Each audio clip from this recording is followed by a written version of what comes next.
या उसके बाद उनको आतंक। तो उस समय संतों ने, इनकी गुरुदेव ने कहा श्री हरिव्यास देवाचार्य जी को कि देखो भैया, वैष्णव धर्म और सनातन धर्म का जाओ प्रचार करो। ग्रामेषु ग्रामेषु, गांव गांव में भ्रमण करते हुए, ग्रामे ग्रामे देशे देशे भ्रमण करने का आदेश दिया। तो पहले जो संत होते थे ना, वो भ्रमण किया करते थे। भ्रमण का उद्देश्य ये होता है कि जिस गांव में जाएंगे वहाँ सुंदर धर्म की चर्चा करते थे, नाम की चर्चा करते थे, भक्ति की चर्चा करते थे, गोरक्षा के बारे में चर्चा करते थे, गृहस्थ का क्या धर्म है, वानप्रस्थ का क्या धर्म है, सन्यासी का क्या धर्म है, साधु का क्या धर्म है, ब्रह्मचारी का क्या धर्म है, और हर एक जातियों का जो वर्णाश्रम धर्म की मर्यादा कैसी, इसकी शिक्षा दिया करते थे और भक्ति में लगाते। तो श्री हरिव्यास देवाचार्य गुरुदेव की आज्ञा के अनुसार साधुओं की जमात चलाने लगे। माने साधु संत उनके संग गांव गांव से होकर के और गुजरते और धर्म प्रचार किया करते थे। ये गुरुदेव की आज्ञा थी। श्री भट्ट चरण रज परस देवाचार्य जी बैठ करके और उनको कुछ धर्म संबंधी बातें कर रहे थे। तब तक कुछ दूरी पे वो बकरी, जो बकरा नहीं होता है, बकरा की रोने की आवाज आई। जैसे कोई बकरा को मारे लाठी से, डंडा से, ईंट से, तो कैसे वो में आता है ना, में करता है, तो बहुत जोर से रोने की आवाज आई। तो आचार्य चंद ने कहा भैया ये कैसी आवाज आ रही, जैसे लगता है किसी को कष्ट दिया जा रहा हो, जाके देखो तो ये कोई लगता है कोई प्राणी दुखी हो रहा है। तो एक संत गए कुछ दूरी पे, तो देखा कि बहुत सुंदर वहाँ मंदिर है और मंदिर में कुछ डाकू हैं, मैंने कुछ जो मुखिया होते हैं ना, मैंने बलि का जो बकरा होता है वो देवी के मंदिर के सामने देवी को वो लोग बकरा को बलि दे रहे थे। बलि दे दी थी, तलवार से उसके गले काट दी और खून की वहाँ जैसे मानो छींटे पड़ी हुई थी। और वो लोग बड़े खुश हो रहे थे कि हाँ अब हमारी देवी प्रसन्न हो जाएगी बलि का बकरा लेकर के। तो आए तो बड़ी दुखी हुए, बोले महाराज यहाँ एक देवी का मंदिर है गुरुदेव, और यहाँ के लोगों ने उस देवी को बलि चढ़ाई है।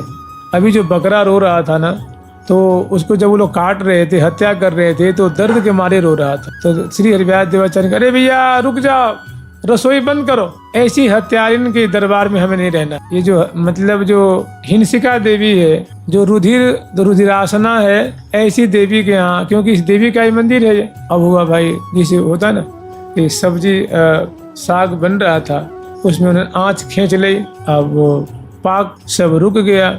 अब सभी संत बड़े दुखी हुए। श्री हरिव्यास देवाचार्य का भैया हम लोग कहाँ आके फंस गए, तो बहुत गलत जगह पे आ गए। यहाँ तो देवी थोड़ी न है, ये तो राक्षसी है। बताओ जो रुधिर पीती है। अब चलो, अब रात्रि में कहाँ चलोगे, यही कीर्तन करो और रात्रि निकल जाने दो। अब यहाँ कोई पाक नहीं होगा, ठाकुर जी की सेवा नहीं होगी। अब महाराज संतों का तेज उनसे सहन नहीं हुआ। देवी वहाँ एक 8 वर्ष की कन्या का रूप धारण करके आई और श्री हरिव्यास देवाचार्य जी के चरणों में प्रणाम करें और बोले कि हे आचार्य चरण, जिस देवी की कुत्सित क्रिया से आप दुखी हो रहे हैं वो देवी मैं ही हूँ। सुना जाता है कि जब किसी से संत से गुरु दीक्षा लेते हैं तो जन्म जन्मांतर का पाप नष्ट हो जाता है। क्षीयते सर्व किल्बिषाम दीयते विमलम ज्ञानम क्षीयते सर्व किल्बिषाम, इसीलिए उसको मनीषी लोग दीक्षा कहते हैं। तो वास्तव में मैं पापिनी तो हूँ, मैं आप कृपा करके आप मुझे दीक्षा दे दीजिए तो मेरा सारा पाप धुल जाएगा, नष्ट हो जाएगा और मैं आपकी सेवा की अधिकारिणी बन जाऊँ। तो अपनी जिम्मी देवी जाए ना, तो क्योंकि उन्होंने अपने अपराध का प्रायश्चित किया था, क्षमा मांगी थी, तो श्री हरिव्यास देवाचार्य बड़े प्रसन्न हुए, बोले ठीक है। अब जिम्मी उनने स्वीकार किया कि ठीक है मैं आपको दीक्षा दूंगा, मंत्र प्रदान करूंगा। तो महाराज झट उनकी जो सेविका थी ना, अनेकों सैकड़ों देवियां प्रकट हो गई वहाँ। जैसे मान लो दुर्गा जी हैं, तो दुर्गा जी की सेविका भी तो बहुत है ना, तो अनेकों देवियां वहाँ उनकी जो सेवा में रहा करती वो प्रकट हुई। श्री हरिव्यास देवाचार्य जी ने कहा, अरे शुभराम, अरे परशुराम, अपने शिष्यों को कंठी नहीं होने के, तो उनको कंठी बांधी, मंत्र सुनाया, नाम सुनाया प्रिय प्रीतम का, मुकुंद शरणागति मंत्र दी, मंत्रराज की दीक्षा दी और उन्होंने प्रणाम की और उन्होंने कहा गुरुदेव अब तो मैं पवित्र हो गई, अब जो कुछ भी भोग बन रहा था उसको हटाइए। वो दिव्य भोग ले आती महाराज। देवी जी ने दिव्य अमनिया चीज लाई, तरह तरह के मिष्ठान, तरह तरह के फल, तरह तरह की खीर, दिव्य दिव्य चीजें। और झट मैंने बहुत कहते हैं ना कि क्षण में अब श्री सर्वेश्वर, श्री राधा सर्वेश्वर प्रभु को सुंदर भोग लगा। और उन्होंने कहा गुरुदेव ये आपकी जो दासी है ना, मैंने मैं आपकी दासी हो गई तो हमारी अब सेवा स्वीकार कीजिए। तो बहुत दिन तक उन्होंने, और जानते क्या हुआ, रात्रि में जो मुखिया था ना गांव का, उसको देवी ने सपना दिया। मैंने सभी संत ठाकुर सेवा हुई, सभी संत प्रसाद पाए, और एक आश्चर्यमय घटना को याद करते करते बड़े खुश हुए कि भाई देखो कैसा चमत्कार हुआ कि देवी आचार्य चरण की शरणागत हुई, हाथ जोड़ करके आई, अपनी परिकर लेकर के आई। अब देवी, उस गांव का जो मुखिया था वो खाट पे सो रहा था, देवी रात में सपना दी उनको, उसके छाती पे खड़ी हो गई। जैसे आप लोग कहीं कई बार तस्वीर देखते होंगे, नीचे भगवान शंकर जी लेटे हुए हैं और काली जी उनके छाती पे जैसे मानो पांव धर रखी हैं, और तलवार विकराल रूप में जो है वो प्रकट होती हैं।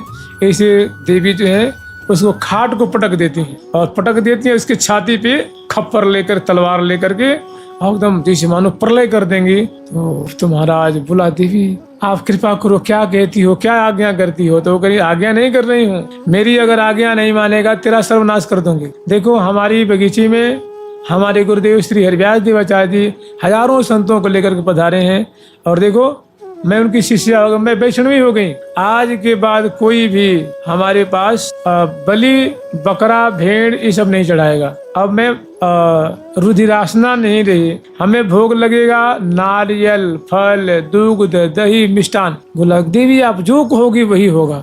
और सुन इतनी बात नहीं है, तू कल जाके उनका शिष्य हो जा और पूरे गांव वालों कह दे उनका शिष्य बन जा, नहीं तो मैं तेरा सर्वनाश कर दूंगी। अब तो कह के वो अंतर ध्यान होगी, खाट पे से फिर वो उठा, खाट पटक दी थी। इसमें भक्तमाल में से चर्चा है कि खाट पटक दे। अब वो उठा, इतना खुश हुआ, वो रात में ढिढोरा पिटवा दिया कि भाई रे आज तक हम लोग जन्म जन्म से हमारे पूर्वज इतनी सेवा किए, कभी देवी प्रसन्न नहीं हुई। आज देखो आज रात में हमारे को देवी ने दर्शन दिया, और भैया अगर मंगल चाहो तो मैं तो सवेरे जाती ही उनकी चरणों का शरणागत होऊंगा, और तुम सभी उनके शरणागत हो जाओ, नहीं तो भारी अमंगल हो जाएगा, भारी अनर्थ हो जाएगा। तो महाराज उस गांव के मुखिया आकर के श्री हरिव्यास देवाचार्य जी का शिष्य हुआ, और जितनी भी जनता थी उस गांव की, देखो हर एक गांव में पहले एक परंपरा रही है कि कम से कम 7 जातियां होती थी, ब्राह्मण, क्षत्रिय, वैश्य, शूद्र, उसमें धोबी, नाई,